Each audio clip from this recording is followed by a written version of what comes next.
ਪਰ ਮੇਰਾ ਕਦੇ ਇੰਟਰਸਟ ਨਹੀਂ ਹੈਗਾ ਕਿ ਮੇਰਾ ਬੱਚਾ ਕਿਸੇ ਕੈਨੇਡਾ ਅਮਰੀਕਾ ਜਾਂ ਕਿਸੇ ਵੀ ਕੰਟਰੀ 'ਚ ਜਾ ਕੇ ਉਹ ਸੈਟਲ ਹੋਵੇ। ਉਹ ਮੇਰਾ ਬੱਚਾ ਮੇਰੇ ਕੋਲੇ ਰਹੂਗਾ। ਮੇਰੇ ਮਾਂ-ਬਾਪ ਅਜੇ ਤੱਕ ਜਿਉਂਦੇ ਨੇ, ਉਹਨਾਂ ਦੀ ਸੇਵਾ ਕਰੇ, ਮੇਰੀ ਸੇਵਾ ਕਰੇ। ਅਸੀਂ ਅੰਗਰੇਜ਼ਾਂ ਵਾਸਤੇ ਥੋੜ੍ਹੀ ਬੱਚੇ ਜੰਮੇ ਨੇ। ਤੁਸੀਂ ਕਿਹਾ ਮੈਂ ਆਪਣੇ ਬੱਚੇ ਨੂੰ ਨਹੀਂ ਭੇਜਣਾ, ਮੇਰੀ ਸੇਵਾ ਕਰੂ, ਮੇਰੇ ਮਾਂ-ਬਾਪ ਦੀ ਸੇਵਾ ਕਰੂ। ਪਰ ਲੋਕ ਬਹੁਤ ਉਹ ਨੇ ਜਿਹੜੇ ਕਹਿੰਦੇ ਸਾਡਾ ਹੱਥ ਬੜਾ ਟਾਈਟ ਹੈ, ਇੱਥੇ ਕੋਈ ਰੁਜ਼ਗਾਰ ਨਹੀਂ ਹੈਗਾ, ਇੱਥੇ ਕੋਈ ਕੰਮਕਾਰ ਨਹੀਂ ਹੈਗਾ, ਅਸੀਂ ਕਿੱਧਰ ਜਾਈਏ। ਉਹ ਬਾਹਰਲੇ ਦੇਸ਼ ਨੂੰ ਜਾ ਰਹੇ ਨੇ। ਹੱਥ ਤਾਂ ਭਾਜੀ ਜਿਨ੍ਹਾਂ ਕੋਲੇ 2-2 ਹਜ਼ਾਰ ਏਕੜ ਸੀ ਉਹਨਾਂ ਦਾ ਵੀ ਟਾਈਟ ਰਹਿੰਦਾ ਸੀ, ਹੱਥ 2 ਏਕੜ ਵਾਲੇ ਦਾ ਵੀ ਖੁੱਲ੍ਹਾ ਰਹਿੰਦਾ। ਬੜੀ ਵੱਡੀ ਗੱਲ ਆਉਂਦੀ ਹੈ ਕਿ ਵਿਦੇਸ਼ਾਂ 'ਚ ਜਾ ਕੇ ਆਪਣੀ ਕੋਈ ਤੀਜੀ ਪੀੜ੍ਹੀ ਹੀ ਨਹੀਂ, ਕੋਈ ਵੀ ਉੱਥੇ ਦਾਦਾ ਹੀ ਨਹੀਂ ਹੈਗਾ, ਕੋਈ ਪੰਜਾਬੀ ਦਾਦਾ ਨਹੀਂ ਜਿਹੜਾ ਉੱਥੇ ਰਹਿ ਕੇ ਉਰੋਂ ਜਾ ਕੇ ਦਾਦਾ ਬਣ ਗਿਆ ਹੋਣਾ। ਉੱਥੇ ਰਹਿ ਕੇ ਕੋਈ ਦਾਦਾ ਨਹੀਂ ਹੈਗਾ, ਖਾਸ ਕਰਕੇ ਕੈਨੇਡਾ ਵਿੱਚ, ਕਿਉਂਕਿ ਉੱਥੇ ਕਲਾਈਮੇਟ ਦਾ ਬੜਾ ਵੱਡਾ ਅਸਰ ਹੈ ਜੀ, ਜਰਮੀਨੇਸ਼ਨ ਪ੍ਰੋਬਲਮ ਹੈ ਜੀ। ਕੋਈ ਵੀ ਉੱਥੇ ਜਿਹੜਾ ਬੰਦਾ ਪਹਿਲਾਂ ਤੋਂ ਰਹਿ ਰਿਹਾ ਕੋਈ ਦੱਸ ਦੇ ਕਿ ਨਾ, ਜਦੋਂ ਆਪਣੀ ਜਨਰੇਸ਼ਨ ਹੀ ਖਤਮ ਹੋ ਗਈ ਜੀ ਆਪਾਂ ਨੇ ਕਰਨਾ ਕੀ ਹੈ। ਮਤਲਬ ਤੁਹਾਡੇ ਕਹਿਣ ਤੋਂ ਭਾਵ ਇਹ ਹੈ ਕਿ ਜਿਹੜੇ ਉੱਥੇ ਚਲੇ ਗਏ ਸਨ ਕਦੇ, ਜਿਹੜੇ ਉਹਨਾਂ ਦੇ ਅੱਗੇ ਬੱਚੇ ਨੇ ਉਹ ਜੇ ਅੱਗੋਂ ਦਾਦੇ ਬਣੇ ਹੋਣ ਤਾਂ ਇਸ ਦਾ ਹੀ ਤੁਸੀਂ ਇੱਦਾਂ ਹੀ ਕਹਿ ਰਹੇ ਹੋ ਨਾ? ਬਿਲਕੁਲ ਜੀ, ਬਿਲਕੁਲ ਬਿਲਕੁਲ ਖਰੀ ਗੱਲ ਹੈ ਜੀ ਇਹ। ਜਿਹੜੇ ਪਹਿਲਾਂ ਚਲੇ ਗਏ, ਜਿਹੜੇ ਅੱਜ ਤੋਂ ਕੋਈ 50 ਸਾਲ ਪਹਿਲਾਂ ਚਲੇ ਗਏ, ਉਹਨਾਂ ਦੇ ਕੋਈ ਜਨਰੇਸ਼ਨ ਨਹੀਂ ਹੈਗੀ, ਉਹਨਾਂ ਦੀਆਂ ਜਨਰੇਸ਼ਨਸ ਖਤਮ ਹੋ ਗਈਆਂ। ਉਹ ਕੋਈ ਦਾਦਾ ਦਾਦੀ ਕੋਈ ਨਹੀਂ ਹੈਗੀ। ਪਰ ਥੋੜ੍ਹਾ ਜਿਹਾ ਸਰਕਾਰਾਂ ਦਾ ਸਾਥ ਘੱਟ ਹੈ ਇੱਥੇ। ਜੇ ਕੋਈ ਬਿਜ਼ਨਸ ਕਰਕੇ ਅੱਗੇ ਵੱਧਦਾ ਹੈ ਤਾਂ ਉਹਨੂੰ ਖਤਰੇ ਵੀ ਹੈਗੇ ਨੇ ਜਿਹੜੀਆਂ ਕਿ ਸਰਕਾਰਾਂ ਸੇਫਟੀ ਨਹੀਂ ਦੇ ਰਹੀਆਂ। ਜਿਵੇਂ ਕਿ ਸਿੱਧੂ ਮੂਸੇਵਾਲੇ ਨਾਲ ਦੇਖੋ ਤੁਸੀਂ ਬਣੀ, ਇਹ ਵੀ ਬਹੁਤ ਵੱਡੀਆਂ ਗੱਲਾਂ ਇਹੋ ਜਿਹੀਆਂ, ਬਹੁਤ ਹੋਰ ਵੀ ਗੱਲਾਂ ਇਹੋ ਜਿਹੀਆਂ ਸੁਣੀਆਂ ਹੋਈਆਂ। ਤੁਸੀਂ ਸੁਰੱਖਿਆ ਦੀ ਗੱਲ ਕਰ ਰਹੇ ਹੋ ਵੀ ਜਿਹੜੇ ਵਿਦੇਸ਼ ਚਲੇ ਜਾਂਦੇ ਨੇ ਇਸ ਕਾਰਨ ਤੋਂ ਹੀ ਜਾਂਦੇ ਨੇ ਵੀ ਇੱਥੇ ਮਾਹੌਲ ਠੀਕ ਨਹੀਂ। ਪਿਛਲੇ ਦਿਨਾਂ ਦੇ ਵਿੱਚ ਹੁਣ ਦੀ ਗੱਲ ਹੈ, ਕਬੱਡੀ ਕੋਚ ਸੀ ਤੇ ਉਹ ਕੋਰੀਆ ਦੇ ਵਿੱਚ ਉੱਥੇ ਫਾਈਨਾਂਸ ਦਾ ਕੰਮ ਕਰਦਾ ਸੀ। ਉਸ ਨੂੰ ਜਦੋਂ ਉਹਨਾਂ ਨੇ ਸਮਝਿਆ ਜਿਹੜੇ ਲੁਟੇਰੀ ਸਨ ਜਿਵੇਂ ਦੱਸਿਆ ਜਾ ਰਿਹਾ, ਤਾਂ ਉਹਨਾਂ ਨੇ ਗੋਲੀ ਮਾਰੀ, 1 ਮਿੰਟ ਲਾਇਆ। ਕੈਨੇਡਾ ਦੇ ਵਿੱਚ, ਇੰਗਲੈਂਡ, ਅਮਰੀਕਾ, ਆਸਟ੍ਰੇਲੀਆ, ਤੁਸੀਂ ਕਿਤੇ ਵੀ ਵੇਖ ਲਓ, ਦੁਰਘਟਨਾਵਾਂ ਜਾਂ ਘਟਨਾਵਾਂ ਅਜਿਹੀਆਂ ਜਿਹੜੀਆਂ ਨੇ ਉਹ ਤਾਂ ਉੱਥੇ ਵੀ ਹੋ ਰਹੀਆਂ ਨੇ। ਫਿਰ ਅਸੀਂ ਕੀ ਕਰਾਂਗੇ ਜੇ ਉੱਥੇ ਜਾ ਕੇ ਵੀ ਸਮੱਸਿਆਵਾਂ ਤਾਂ ਉੱਦਾਂ ਹੀ ਨੇ। ਫੁਕਰੇਬਾਜੀ ਨੇ ਹੀ ਮਾਰ ਲਈ ਜੀ। ਇੱਕ ਟਰੈਕਟਰ ਤੇ ਇੱਕ ਸਿਸਟਮ ਲੱਗਦਾ ਹੈ ਜਿਹੜਾ ਆਪਣਾ ਗਾਉਣ ਵਾਲਾ ਸਿਸਟਮ ਹੁੰਦਾ, ਉਹ 20,000 ਤੋਂ ਲੈ ਕੇ ਜੀ 2-2 ਲੱਖ ਤੱਕ ਦੇ ਸਿਸਟਮ ਲੱਗ ਗਏ। ਇੱਕ ਛਤਰੀ ਜਿਹੜੀ ਤੇ ਮੇਰੇ ਖਿਆਲ 'ਚ ਫਾਈਬਰ ਦੀ ਸ਼ੀਟ 500-700 ਦੀ ਲੱਗਦੀ ਹੈ, ਉਹ ਇੰਡਸਟਰੀਲਿਸਟ 20,000 ਦੀ ਲਾ ਰਿਹਾ ਜੀ। ਜਿਹੜੇ ਲੋਕ ਧੀਆਂ ਨੂੰ ਬਾਹਰ ਭੇਜਦੇ ਨੇ, ਮੈਂ ਪਰਸਨਲ ਉਹਨਾਂ ਨੂੰ ਕਹਿ ਰਿਹਾ, ਤੁਸੀਂ ਆਪਣੀ ਧੀ ਨੂੰ, ਮੈਂ ਸੁਨਾਮ ਦੇ ਰਹਿਣ ਵਾਲਾ, ਸੁਨਾਮ ਤੋਂ ਪਟਿਆਲੇ ਬੱਸ 'ਚ ਭੇਜਣਾ ਤਾਂ ਮਹਿਫੂਜ਼ ਨਹੀਂ ਸਮਝਦੇ, ਤੁਸੀਂ ਵਿਦੇਸ਼ 'ਚ ਜਾ ਕੇ ਉਹ ਲੜਕੀ ਨੂੰ ਮਹਿਫੂਜ਼ ਸਮਝਦੇ ਹੋ। ਵੱਲੋਂ ਜਾਂ ਮੁੰਡਿਆਂ ਵੱਲੋਂ ਜਿਹੜੀਆਂ ਮਾੜੀਆਂ ਹਰਕਤਾਂ ਨੇ ਉਹ ਤਾਂ ਇੱਥੇ ਵੀ ਫਿਰ ਵੇਖਣ ਨੂੰ ਮਿਲ ਜਾਂਦੀਆਂ ਨੇ, ਆਪਣੇ ਪੰਜਾਬ 'ਚ ਜਿੰਨੀਆਂ ਮਰਜ਼ੀ ਵੇਖੀ ਜੋ। ਮੇਰਾ ਬੱਚਾ ਸਾਰੀਆਂ ਚੀਜ਼ਾਂ ਤੋਂ ਰਾਹਤ ਹੈ ਜੀ, ਫੁਕਰੇਬਾਜੀ, ਨਸ਼ਾ, ਹਰ ਚੀਜ਼ ਤੋਂ ਰਾਹਤ ਹੈ ਜੀ। ਮੇਰੇ ਪ੍ਰਮਾਤਮਾ ਨੇ, ਮੇਰੇ ਤੇ ਵਾਹਿਗੁਰੂ ਨੇ ਇੰਨੀ ਕਿਰਪਾ ਕਰੀ ਹੋਈ ਹੈ, ਮੇਰੇ ਬੱਚੇ ਵਰਗਾ ਮੈਨੂੰ ਤਾਂ ਨਹੀਂ ਲੱਗਦਾ ਵੀ ਜੀ ਦੁਨੀਆ ਤੇ ਕੋਈ ਬੱਚਾ ਹੋਊਗਾ। ਅੱਛਾ, ਇਹ ਦੱਸੋ ਫਿਰ ਜਿਹੜਾ ਤੁਹਾਡਾ ਬੇਟਾ ਹੈ ਉਸ ਨੂੰ ਜਿਹੜੇ ਸੰਸਕਾਰ ਕਿੰਨੇ ਦਿੱਤੇ ਨੇ, ਸਿੱਖਿਆ ਕਿੰਨੇ ਦਿੱਤੀ ਹੈ ਵੀ ਭਾਈ ਨਸ਼ਾ ਬੜੀ ਮਾੜੀ ਚੀਜ਼ ਹੈ, ਭਾਈ ਫੁਕਰੇਬਾਜੀ ਕਰੇਗਾ ਤਾਂ ਉਹਦੇ ਆਹ ਨੁਕਸਾਨ ਨੇ? ਉਹ ਕਿੰਨੇ ਕਿਹਾ? ਉਹ ਸਰਕਾਰ ਨੇ ਕਿਹਾ ਜਾਂ ਤੁਸੀਂ ਸਿਖਾਇਆ? ਪਰ ਸਾਡੇ ਬੱਚੇ ਕਹਿੰਦੇ ਬਾਹਰ ਜਾਣਾ ਜੀ ਅਸੀਂ, ਉਰੇ ਦਾ ਸਿਸਟਮ ਦੇਖ ਕੇ ਵੀ ਨੌਕਰੀ ਨਹੀਂ ਮਿਲਦੀ, ਜੇ ਮਿਲਦੀ ਹੈ ਤਾਂ ਪੈਸੇ ਲਾ ਕੇ ਮਿਲਦੀ ਹੈ ਜੀ, ਵੀ ਬਿਨਾਂ ਪੈਸੇ ਤੇ ਨੌਕਰੀ, ਚੰਗੀ ਨੌਕਰੀ ਨਹੀਂ ਮਿਲਦੀ ਉਰੇ। ਇਸ ਤੋਂ ਮਾੜੇ ਸੰਸਕਾਰ ਕਿਸੇ ਜਵਾਕ ਦੇ ਹੋ ਨਹੀਂ ਸਕਦੇ, ਜਿਹੜਾ ਆਪਦੇ ਮਾਂ ਪਿਓ ਨੂੰ ਇਹ ਕਹਿੰਦਾ ਕਿ ਮੈਂ ਖਰਚਾ ਦੇ ਦੂੰਗਾ ਪਰ ਮੈਂ ਉੱਥੇ, ਜਿਸ ਦਿਨ ਉਹਦੇ ਬੱਚੇ ਉਸ ਨੂੰ ਛੱਡਣਗੇ ਉਸ ਦਿਨ ਉਹਦੇ ਦਿਲ ਨੂੰ ਪਤਾ ਲੱਗੂਗਾ ਕਿ ਮੇਰੇ ਨਾਲ ਕੀ ਹਾਲਾਤ ਹੋ ਰਹੇ ਨੇ। ਇਹ ਆਪਾਂ ਲੋਕਾਂ ਨੇ ਪੈਸਾ ਮੁੱਖ ਬਣਾ ਲਿਆ, ਆਪਾਂ ਪਦਾਰਥਵਾਦੀ ਲੋਕ ਹੋ ਗਏ, ਨਾ ਕਿ ਆਪਾਂ ਸੰਸਕਾਰੀ ਲੋਕ ਹਾਂ। ਆਪਾਂ ਖਤਮ ਹੁੰਦਾ ਜਾਂਦਾ ਸਾਰਾ ਸਿਸਟਮ। ਪਰ ਮੈਂ ਖੁਦ ਤੇ ਆ ਕੇ ਕਹਿਣਾ ਵੀ ਜਿੰਨਾ ਚਿਰ ਮੇਰੇ ਘਰ 'ਚ ਮੇਰੇ ਮਾਂ ਪਿਓ ਮੈਨੂੰ ਨਾ ਦੇਖਣ, ਜਾਂ ਮੈਂ ਆਪਦੇ ਮਾਂ ਪਿਓ ਨੂੰ ਨਾ ਦੇਖਾਂ, ਜਾਂ ਮੈਂ ਆਪਦੇ ਬੱਚੇ ਨੂੰ ਨਾ ਦੇਖਾਂ, ਸਾਡੇ ਘਰ 'ਚ ਰੋਸ਼ਨੀ ਹੁੰਦੇ ਹੋਏ ਵੀ ਹਨੇਰਾ ਰਹਿੰਦਾ। ਆਈਲੈਟ ਸੈਂਟਰਾਂ ਦੇ ਪਿੱਛੇ ਵੀ ਸਰਕਾਰਾਂ ਦੇ ਹੱਥ ਨੇ। ਜੇ 100 ਸੈਂਟਰ ਚੱਲਦਾ ਤਾਂ ਘੱਟੋ ਘੱਟ 75 ਆਈਲੈਟ ਸੈਂਟਰ ਜਾਲੀ ਚੱਲ ਰਹੇ ਨੇ, ਜਿਹੜੀਆਂ ਕਿ ਦੁਕਾਨਾਂ ਬਣ ਚੁੱਕੀਆਂ, ਜਿਹੜੇ ਸਰਕਾਰਾਂ ਦੇ ਇਸ਼ਾਰੇ ਨਾਲ ਚੱਲਦੇ ਨੇ। ਜੇ ਅੱਜ ਚੈਕਿੰਗ ਹੋ ਜੇ ਸਾਰੇ ਆਈਲੈਟ ਸੈਂਟਰ ਖਤਮ ਹੋ ਜਾਣਗੇ। ਮਤਲਬ ਇਹ ਹੈ ਕਿ ਵੀ ਵੱਧ ਤੋਂ ਵੱਧ ਬਸ ਜਾਣ, ਬਸ ਇਹਨਾਂ ਨੂੰ ਇਹ ਹੈ ਕਿ ਸਾਨੂੰ ਕੋਈ ਕੁਐਸਚਨ ਪੁੱਛਣ ਵਾਲਾ ਨਾ ਰਹੇ। ਮੈਂ ਇੱਕ ਪਰਸਨਲ ਕੁਐਸਚਨ ਕਰਨਾ ਚਾਹੁੰਦਾ, ਕੀ CM ਸਾਹਿਬ ਦੀ ਸਿਸਟਰ ਜਿਹੜੀ ਇੱਕ ਜੌਬ ਕਰਦੀ ਸੀ, ਉਹਨੂੰ ਸਿਕਿਉਰਿਟੀ ਕਾਹਦੇ ਵਾਸਤੇ ਹੈ ਜੀ? ਕਿਸ ਗੱਲ ਦੀ ਸਿਕਿਉਰਿਟੀ ਦਿੱਤੀ ਗਈ ਹੈ? ਕੀ ਖਤਰਾ ਉਹਨੂੰ, ਕਿਹਦੀ ਥ੍ਰੈਟ ਹੈ? ਸਿੱਧੂ ਮੂਸੇਵਾਲਾ ਇੱਕ ਆਪਣਾ ਬੜਾ ਵੱਡਾ ਜਿਹੜਾ ਇੱਕ ਗਾਇਕ ਸੀ, ਜਿਹਤੋਂ ਲੋਕਾਂ ਨੂੰ ਉਹ ਸੀ, ਉਹਨੂੰ ਉਹਦੇ ਹੁਣ ਅੱਜ ਸਿਕਿਉਰਿਟੀ ਦਿੱਤੀ ਜੀ, ਉਦੋਂ ਸਿਕਿਉਰਿਟੀਆਂ ਵਾਪਸ ਲੈ ਲਈਆਂ, ਅਖਬਾਰਾਂ 'ਚ ਦਿੱਤੀਆਂ ਜੀ, ਸਾਰਾ ਖਤਮ ਕਰ ਦਿੱਤਾ ਜੀ। ਕੀ ਹੋ ਗਿਆ? ਕਿੰਨੇ ਉਹ ਸੰਦੀਪ ਨੰਗਲ ਅੰਬੀਆਂ ਜਿਹੜਾ ਮੁੰਡਾ ਸੀ, ਕਿੱਡਾ ਤਕੜਾ ਖਿਡਾਰੀ, ਉਹਦਾ ਪਰਿਵਾਰ ਰੁਲ ਗਿਆ ਜੀ। ਕੀ ਆ ਸਿੱਧੂ ਮੂਸੇਵਾਲੇ ਦੇ ਮਾਂ-ਬਾਪ ਨੂੰ ਜਿਹੜੇ ਉਹ ਨੇ ਉਹਨਾਂ ਨੂੰ ਇਨਸਾਫ ਮਿਲ ਗਿਆ ਜੀ? ਕੁਛ ਨਹੀਂ, ਸਾਰਾ ਖਤਮ। ਆਪਣੇ ਜਿਹੜੇ ਪੰਜਾਬੀ ਨੇ, ਚਾਹੇ ਉਹ ਕਿਸੇ ਵੀ ਕੌਮ ਦੇ ਨੇ, ਹਿੰਦੂ ਵੀਰ ਨੇ, ਮੁਸਲਮਾਨ ਨੇ, ਈਸਾਈ ਨੇ, ਸਿੱਖ ਨੇ, ਆਪਣੇ ਤਾਂ ਇੱਕ ਇੱਕ ਦੋ ਦੋ ਬੱਚਿਆਂ ਤੇ ਆ ਗਏ, ਦੋ ਤੋਂ ਵੀ ਇੱਕ ਤੇ ਆ ਗਏ, ਤੇ ਇੱਕ ਨੂੰ ਵੀ ਬਾਹਰ ਚਲਾ ਜਾਂਦਾ, ਚਾਹੇ ਧੀ ਹੈ ਪੁੱਤੇ। ਤੇ ਜਿਹੜੇ ਇੱਥੇ ਦੂਜੀਆਂ ਸਟੇਟਾਂ ਤੋਂ ਮਜ਼ਦੂਰੀ ਕਰਨ ਆਉਂਦੇ ਨੇ ਜਾਂ ਕਿਸੇ ਕੰਮਕਾਰ ਨੂੰ ਆਉਂਦੇ ਨੇ, ਖਾਸ ਕਰਕੇ ਜਿਹੜੇ ਵੀ ਲੋਕ ਆ ਰਹੇ ਨੇ, ਉਹਨਾਂ ਦੇ ਬੱਚੇ ਜਿਹੜੇ ਨੇ 10-10 12-12 13 ਤੱਕ ਨੇ, ਹੁਣ ਵੀ ਨੇ। ਪਾਪੂਲੇਸ਼ਨ ਸਮੱਸਿਆ ਨਹੀਂ, ਪਾਪੂਲੇਸ਼ਨ ਸਮੱਸਿਆ ਉਹਨਾਂ ਦੀ ਨਹੀਂ ਹੈਗੀ, ਸਾਡੇ ਤੇ ਹੈਗੀ। ਜੇ ਗਰੀਬ ਸੀ ਉਹ ਵੀ ਸੋਚਦਾ ਸੀ ਵੀ ਮੈਂ 4 ਦੀ ਥਾਂ ਤੇ 1 ਜੰਮ ਕੇ ਮੇਰੇ ਵੀ ਜਿਹੜੇ ਨੇ 5 ਕਿੱਲੇ ਪੂਰੇ ਮੇਰੇ ਨੂੰ ਆ ਜਾਣ, ਕਿਤੇ 1.25 ਨਾ ਰਹਿ ਜੇ, ਤੇ 20 ਵਾਲਾ ਜਿਹੜਾ ਉਹਨੂੰ ਸੀ 5 ਨਾ ਰਹਿ ਜਾਣ। ਇਹੀ ਸਮੱਸਿਆ ਜੀ। ਇਸ ਮਤਲਬ ਲਾਲਚੀ ਆ ਅਸੀਂ। ਹਾਂਜੀ ਹਾਂਜੀ, ਬਿਲਕੁਲ ਅਸੀਂ ਲਾਲਚੀ ਹਾਂ, ਅਸੀਂ ਪਦਾਰਥਵਾਦੀ ਹਾਂ ਜੀ। ਅਸੀਂ ਕਹਿੰਦੇ ਸਾਡਾ ਬੱਚਾ, ਪਰ ਉਹਨੂੰ ਮਿਲਦਾ ਕੁਛ ਨਹੀਂ ਹੈਗਾ। ਬੱਚੇ ਨੂੰ ਜੋ ਪ੍ਰਮਾਤਮਾ ਨੇ ਉਹ ਹੈ, ਸਾਰਾ ਕੁਝ ਉਹ ਹੀ ਮਿਲਣਾ। ਜਿਹਦੇ 2 ਬੱਚੇ ਨੇ ਉਹ ਵੀ ਚੰਗੀ ਸਿੱਖਿਆ ਦਿਵਾਉਣ ਦੀ ਉਹ ਰੱਖਦਾ। ਮੇਰੇ ਇਕੱਲਾ ਸੀ, ਮੈਂ ਚੰਗੀ ਸਿੱਖਿਆ ਦਿਵਾਉਣ ਦੀ ਉਹ ਕਰੀ ਹੈ ਜੀ। ਜੇ ਮੇਰੇ ਇੱਕ ਬੇਟੀ ਹੁੰਦੀ ਤਾਂ ਮੈਂ ਖੁਦ ਨੂੰ ਉਹ ਕਹਿਣਾ ਕਿ ਮੇਰੇ ਇੱਕ ਬੇਟੀ ਹੋਣੀ ਚਾਹੀਦੀ ਸੀ। ਬੇਟੀ ਨਾਲ ਬੰਦੇ ਦੇ ਪਰਿਵਾਰ 'ਚ ਸੰਸਕਾਰ ਆਉਂਦੇ ਨੇ। ਮੈਂ ਜੀ 40 ਏਕੜ ਦੀ ਖੇਤੀ ਕਰਾਉਣਾ।